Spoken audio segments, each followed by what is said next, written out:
And I just want to say, North America is a little bit different from Europe because Europeans have their native population. They have had it for like 4 or 5 thousand years. So replacing them is it's like a sin. It shouldn't be done.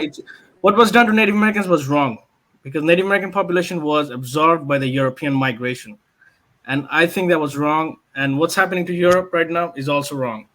I just wanted to make that point, and just want to finish up. I hope is the riots in France still going on, or it's stopped? I think it's still going on. Yeah. So it's unfair. What's happening to Europe? Europeans are the Native Americans of Europe, so they shouldn't be replaced. What Europeans did to North America and South America was wrong, and it shouldn't happen to Europe. That's my view. All right. Thank you, CFL. Hold on. Wait, hold on. What about what the Europeans did in Africa? Is all right? Absolutely not. But you shouldn't punish their grandchildren, great grandchildren for that. No one is punished anyone.